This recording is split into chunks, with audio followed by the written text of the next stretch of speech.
Hello everyone, welcome back to the channel, I hope you're doing well. Today I thought I'd show you around a little bargain part exchange car that I bought. It's a bit of a story behind this one. You may have heard me mention it in the weekly video, so you won't be surprised to see what this is, especially if you've seen the thumbnail. But I thought we'd take a look around it, because it's not very often that you buy a car for 100 quid as a non-runner. Apparently it's completely dead, so the customer said. But we've been driving it around the last few days and it seems to be fine. So I thought I'd get you to join me on a little walk around of this 2006 Smart 42. Here it is. So, blue, but it's not really blue. We'll get into that in a minute. Obviously it's a bit muddy. That's from where we've been driving it and it's been down the farm. So ignore that, it's not too bad. The wheels definitely want a good clean. It would benefit from a clean for sure.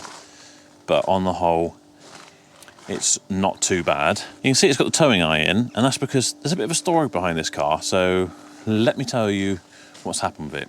We had a customer who came in and was looking for a smart car, just like this, and wanted us to keep them on record and let them know if we ever came across one. Well, as it happens, we took one in part exchange and we gave her a call and said, look, we've got this smart car come in and would you like to come see it? She came in, saw it, loved it. In fact, Jason wasn't here, so I did the kind of whole test drive and kind of showing her around the car. She's like, yep, it's as you said, I want it. I've got another one and it's broken. It's just completely dead, so I don't know what to do with it. And I said, well, you know, we can pick it up for you if you want. When we deliver the other one, we'll get rid of it. I said, I don't know what it'll be, like, I don't know, let's say 100 quid, because scrap for a smart car is not going to be very much. She said, that's fine, I just want rid of it, because it's completely dead and there's no point spending any more money on it. So I thought, great, it's only £100, doesn't really matter, you know, worst case scenario, we'll get scrap value for it, might get some parts out of it. And I didn't really ask too much about what was wrong with it. She did say, oh yeah, it needs a new SAM unit, and it's really expensive, and then it needs coding or something. The garage just told us somewhere. Oh, okay, all right, well, yeah, they can be a bit of a nuisance, but no problem. We'll get it picked up and we'll get it out your hair and it solves your problem. Funny enough, what actually happened is we sold her the other car, she took it away, and the little button on the side of the gear knob wouldn't work to put it into automatic mode, so she had to do it manually. And we said, right, okay, look, we'll come pick the car up and we'll get the other one as well, because it's basically the same model. We might be able to pinch that little micro switch out of there, which is exactly what we did to fix her car, and off she went, and it's all been working perfectly. We ordered another micro switch to put back in this one just to replace it. Everything is now all been put back together as normal. We had the towing eye on, we winched it on the truck to get it back here, got the parts out, Dan sorted it out, and that was that. But in the meantime, we sort of tidied up some electrics, which included the SAM unit, which had just been zip tied in, and the car has been working perfectly. So as it stands at the moment, I've probably put a good 20 miles on this car, working 100% perfectly with MOT. I've now taxed it for the sake of 35 quid a year for £100. Now, I don't have a huge amount of trust for these first generation smart cars, or any of the smart cars really, to be honest, and a fault may rear its ugly head at any point, but for the meantime it seems to be going okay, and I think we're going to use it as our MOT runner car. So let's take a look around it and find out just how much of a bargain this car is. You might notice that we've got an A-frame towing kit, so I imagine parts would screw into there, and we've got the brake cable there for operating the brakes on this if you were towing it behind a motorhome or the likes. And also, while we're looking at the front, there's a bit of pink there. This is a bit weird, isn't it? And it looks like it's a blue wrap. And that's because that's exactly what it is. This used to be a pink car. And you can see from the little pink passion badge there. And if I open the door, you can see it was pink and someone's wrapped it blue, which was probably a good choice, to be honest. It definitely looks a lot better in blue, but I think they just missed out putting the front badge back on, which is a bit weird. I guess we probably haven't got a back one either. I wonder if someone bought this cheap, because this was sold by a local... In fact, I know the chap. Let me see if I can find the sticker. This was sold by a local place that used to be on the same trading estate where I used to have my old sales unit, and they used to do loads of smart repairs and sales, and they would buy and fix them up. And I wonder if they bought this one cheap because it was pink and wrapped it blue, because it probably would have been quite cheap to do something like this. Maybe back in those days, 500 quid, something like that. Maybe it was, you know, worthwhile doing that. Maybe it made financial sense. But it looks good. Anyway, let's have a little look around the rest of it. So, our front wheel needs a seriously good clean. There's loads of brake dust on there. Looks like, actually, brand new discs. Look at that.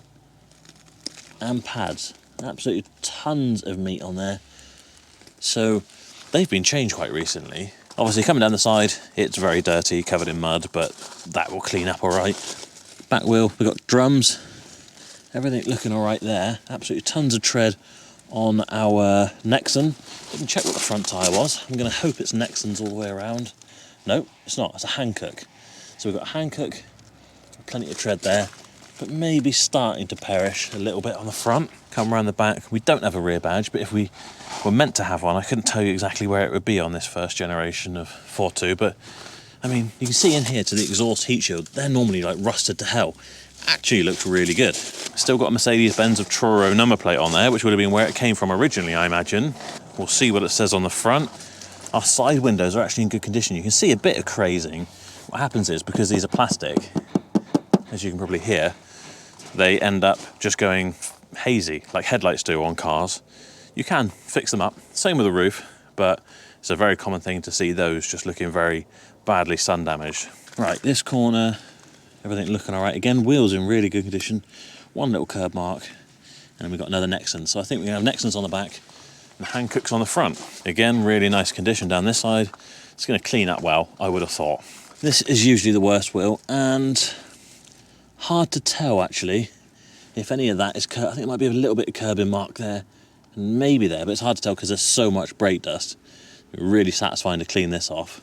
And obviously brand new discs and pads. So they've definitely spent a bit of money on this recently before deciding to give up on it. So let's have a little look inside. We've got 2 of these keys. Central locking does seem to work, which is all important on one of these smart cars because the immobilizer is done off of the remote key. If you don't start the car within whatever it is, 5 seconds, 10 seconds of having unlocked it, it won't start. That's how the immobilizer works. So if you're ever in a smart car, this is the thing, we used to get phone calls all the time with these smart cars. It won't start, it won't start. Either they've got it into drive rather than neutral to try and start it, or they hadn't done the key recently. They'd unlocked it, they'd done the shopping and whatever that sort of thing, got in it to start. It just won't start, it just won't start. You need to unlock it within a close time period of starting the car. And as well, you do get the boot popping button on here. So that pops out. There is no way to open that boot lid from the back unless you're popping the key in physically. And even then, does it do it? I don't think it does. So there's a button here, and I think there's a button inside. That would be that button there to pop that. Not the most convenient things, but still, as long as you know what you're doing, you know what you're doing. First thing you notice is we've got seat covers. I don't actually know what it's like under here. Oh God. That is all just fluff, foam off of this seat cover. Could probably do with just taking them off, really. I think this person was a dog owner, so they're dog sniffers, so maybe that's why they've got them on. I don't know, if we're using an MOT runner, it might pay to keep them on, keep the seats in good condition. It costs us 100 quid, so do we really care? 30p, there's another 20p up there. So 50p, so it's only cost us £99.50 so far. Yeah, as you can see, there is a good bit of dog hair and whatever in here. But, you know, on the whole, for a 17-year-old car, not too bad at all. That isn't the original radio. There was a smart car radio in here, but because we're using this as an MOT car, someone decided they definitely needed a radio, bought this for £9.90 on eBay because they couldn't find the radio code for the existing one. But if they just open this tray, there it is. We've also got a little ashtray thing here with our pink end caps for the stalks here. So they're pink as well. I'm sure you could get blue ones, but it doesn't really bother me, to be honest. We've got our little RNLI lifeboat chap up the front here, which is quite nice actually. He can live there. And it's nice to see that we have got a clock as well as a tachometer, which works, which is a bit of a rarity on these. Actually, it looks like they've wrapped these as well, so I imagine it's pink under there. And we've got aircon as well, which a lot of these earlier ones didn't have. On top of that, we've got the panoramic sunroof as well, with the sliding blind on this one. And again, look at it, it's in really good condition. The newer ones after this model, the 1 litres, I think they had a plastic roof and they all go hazy and you just can't see out of them. So that's actually quite nice. We've also got some sunglasses. Look at these bad boys. Do they suit me? See me cruising around in this smart car with these on? Oh yes. Keep them out the way. There's no glove box really. You've got the airbag here, you've got your little storage thing, no cup holder. You can fit one in, but there isn't one. Here is our gear selector, as I was talking about before, with the button on the side, which switches you from automatic to manual mode. And they are a bit of a nuisance because it's quite easy to just grab that, put put it into, it might not let me do it right now. It won't until I got the key in. But you can imagine grabbing that and putting it across into drive. You know, you're going to switch that button on the side. It could do it being on the top really, or somewhere else. And of course the other thing is you've got the key in the middle. A lot of people get in there, they're trying to find the key over here. That is not where it lives.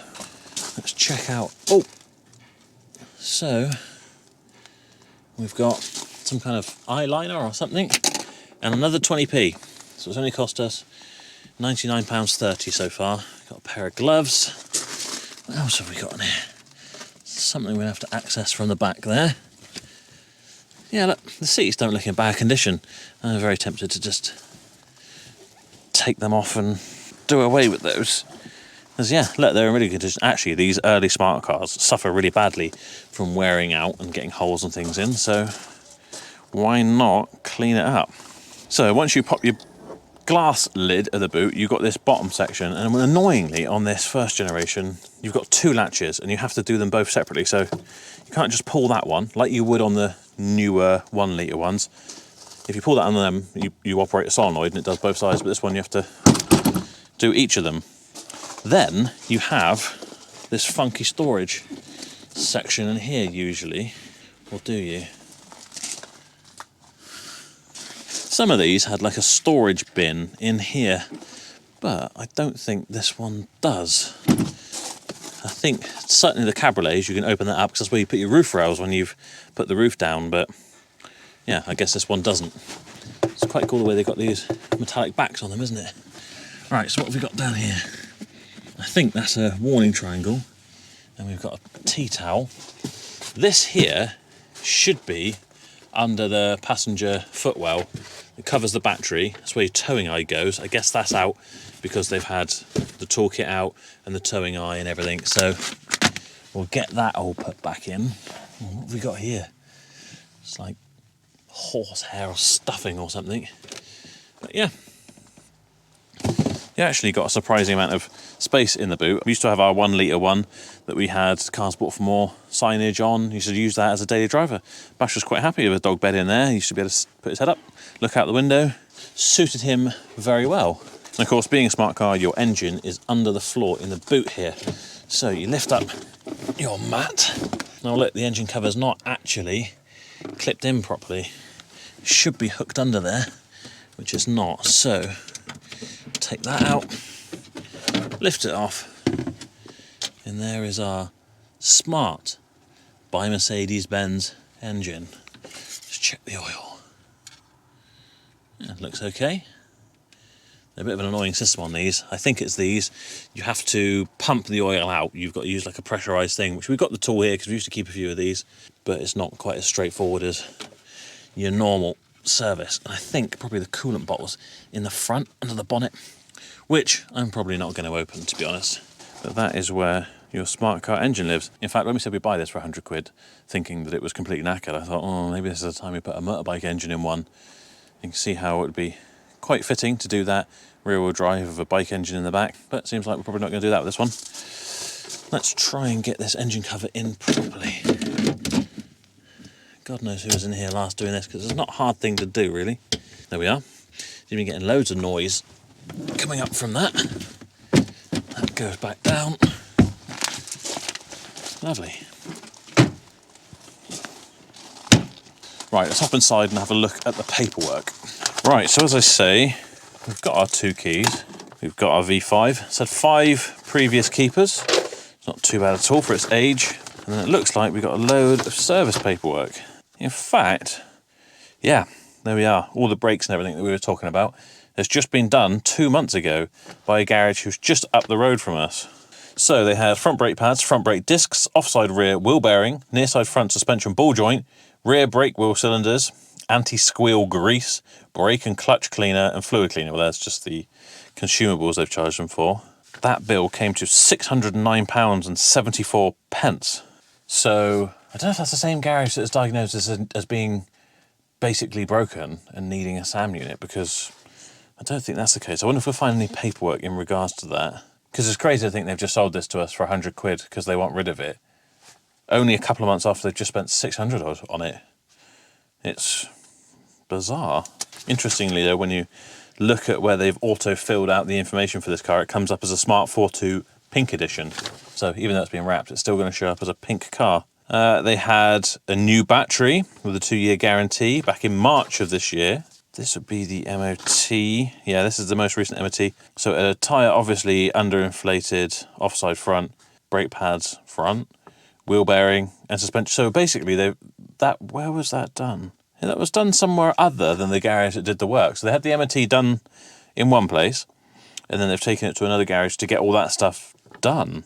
So it doesn't actually have any advisories at all anymore. And we've got another local garage. They've done a service back in March. This is bizarre because they've gone to 3 different places within the same year, within a few months. They had the MOT done at one garage, which I know that garage does mechanical work as well. And then they've taken it to another garage to have its service done, and then gone to another garage to have its MOT repairs done. Very weird. So we've got another service there anyway. When was this? 2019, they had a new starter motor, £300. Tyres, repair glass roof, broken by crow dropping a stone, exclamation mark. Get that on the bottom. That was bad luck. So that cost them 250 quid. Not ideal. They haven't had much luck with this car, I tell you. We've got more MOT stuff, more MOT. The rest is going to be MOT. Oh, we got one that's a wheel bearing there. MOT, trade MOT, and another tyre. I'll tell you what, thinking about it, the garage where they had the service done, I think they outsourced their MOTs to that particular MOT centre where it was done. So they probably used them for the majority of it, but then for some reason they've gone to a different garage to get their MOT repairs done. Strange. So I don't know which garage has diagnosed this as being dead, essentially, needing a SAM unit, as they put it, costing them hundreds and they didn't want to spend it. Very strange. So it all seems pretty good. I think they've maintained it. We don't have much history going further back than that. But as always, to get a bit more information, what we can do is run a free vehicle score check. Which is exactly what I'm going to do now. I've saved it as a tile on my iPhone screen. So I'm going to enter our registration, Whiskey Kilo 06 Delta Charlie Oscar, and we're going to get a score between 1 to 999, telling us how good this car is based on its MOT history, age, mileage, and many other factors. And this one scores 550. Pretty average. I'm quite happy with that, especially as we know that it had quite a few advisories on its recent MOT. Let's scroll down to Score Insights and find out why it says that. So looking good, average yearly mileage is perfect, bad bits, over 10 comments on recent MOTs, over 2 failed comments on recent MOTs, vehicles over 10 years old, and vehicle mileage is above 80,000. In fact, I hadn't mentioned that yet. So the mileage on this car is 88,733. Not bad at all, is it?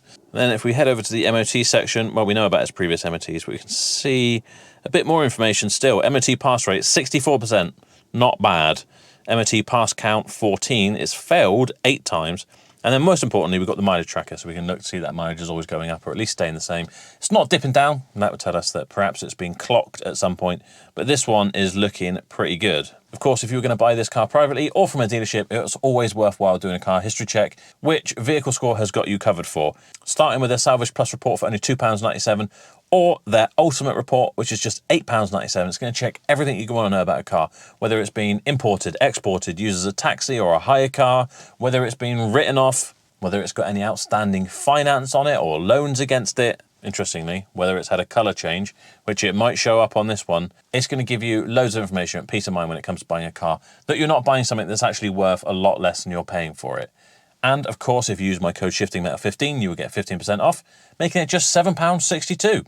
So considering we only paid £100 for this car, I'm actually really happy, A, with the condition.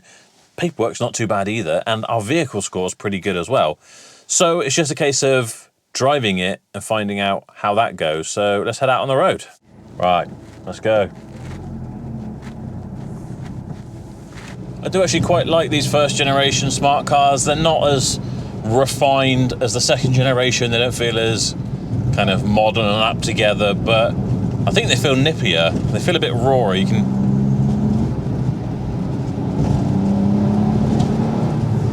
They sound quite throaty, and you can quite often hear the turbos spooling up. Of course, they got this horrible sort of... It's not really an automatic gearbox, it's an automatic clutch system. So I know that probably sounds the same, but you'll notice as you go, it really like lurches you forward as it manually operates the clutch. And if you want to learn to drive these smoothly, the best way I found is wait till it's going to change gear. Let off the accelerator, not so much thrusting around then. You can kind of preempt it, you can lift off the throttle so that when you come back on and come back into the next gear, it's not sort of whiskey throttling it and just launching you again. Yeah, they're not very refined or particularly comfortable, but they are easy to drive. And surprisingly, even for a larger guy like myself, I feel like I can quite easily spread out in here, and it's just very easy to drive, which is why it appeals for our MOT running cars. And not just that, the fact that you can park them side on in a road in a car parking space. At the new MOT station, parking is at a bit of a premium, so if we're going to have cars over there, it's obviously to an advantage to have smaller ones, and that's where this comes very handy. Obviously, part of the original design brief was that they could park sideways into a car parking space, which I always used to feel a bit smug. It's a bit sad really, but I used to feel quite smug parking sideways into a car parking space, a space that any other car wouldn't fit into. And they're actually still pretty practical, and they're incredibly economical. These should do 50-60 miles per gallon, even when you're just pottering around town like we will be. So they're basically run on air. We've just gone past an owl, and there's a buzzard. That is so cool. I want to stop and take a picture of that actually. If he stays there, which he might not. Oh, I've gone. Oh, he's gone. He's gone. He didn't like that. I don't know whether you would have seen him. But a very smart-looking buzzard sat on a tree there. So this one being a Passion is probably about middle of the range. I think they do a Pure, which is keep fit windows, no air conditioning, very bog basic. And you can get these as well with the flappy paddles. Even in this generation, we had one before which had fancy white alloy wheels. It was this same sort of blue colour, and I was very tempted to make it into a track car. I don't think it would have been very good, but it would have been fun, that's for sure, especially with its flappy paddles and the way it just sounded so raucous. And obviously handling would be interesting to say the least. So I'm going to put this into manual mode, and we'll see how we get on driving it spiritedly.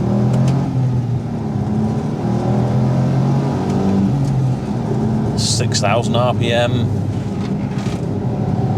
Wow, masses of understeer actually. Just drifting across the lines.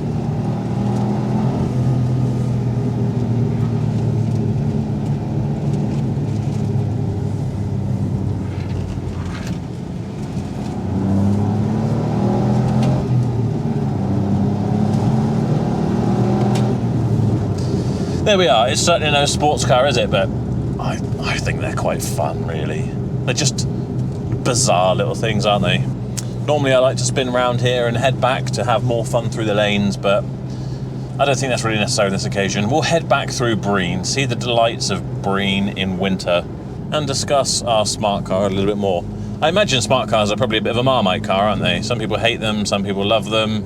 They're not going to be great on the motorway. They're not, you know, designed for munching up motorway miles, but honestly, for popping around town, especially if you want something that's also going to do advertising, because I think they do catch people's eye, and obviously they're quite cheap to sign right. I don't think there's anything better, really. These are the perfect little city car. I challenge you to find me something better. I mean, the Citroen C0 that we did a video on, which Toby will put up here,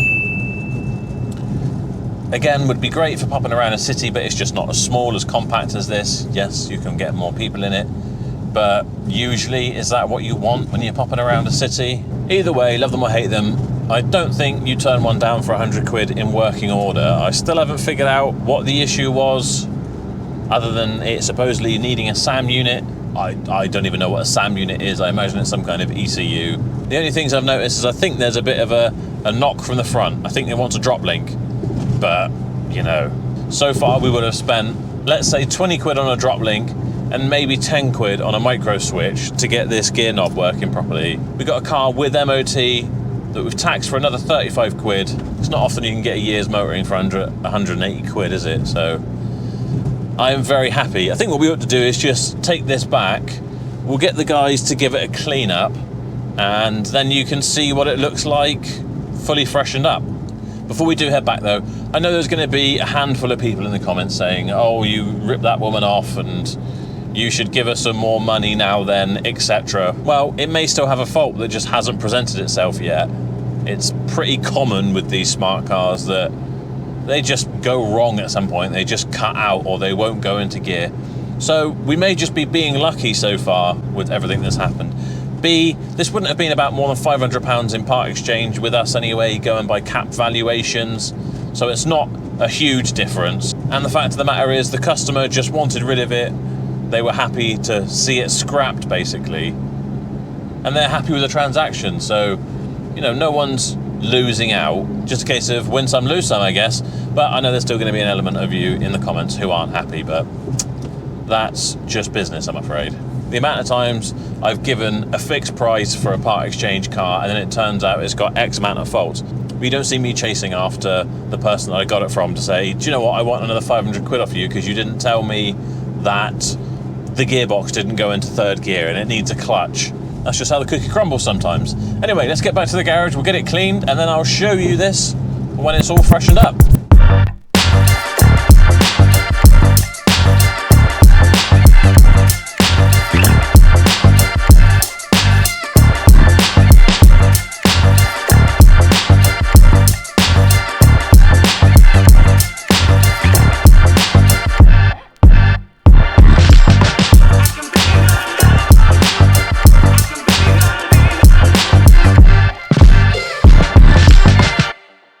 Right, so there you have it. It's actually been a couple of weeks since we got this and the lads cleaned it, hence why the wheels are dirty again, to be honest. But we've been running it around for the last couple of weeks using it as our MOT runner, and it's actually been absolutely spot on. We haven't encountered one single problem with it, so as it turns out, probably one of the best buys I've made this year for 100 quid. A whole working car with MOT. It's like £35 a year to tax. Like, honestly, it doesn't really come much better than that, to be honest. We may just have been lucky so far. Maybe something will crop up with it, but fingers crossed, we'll keep driving it, we'll see what happens. So, hope you enjoyed the video. If you have, please do get a thumbs up. If you're new here, don't forget to subscribe. If you're on Facebook, Instagram or TikTok, you can follow me there. And don't forget to check out my websites, theshiftingmetal.co.uk, which has got all of my merchandise, as well as discount codes, including for Vehicle Score. And if you're looking to sell your car, then visit my website, carsboughtformore.com, enter your information, you can get an instant valuation. And if you want to go for it, we can collect the car from you and make it hassle-free as possible. Thank you so much for watching. We'll see you next time.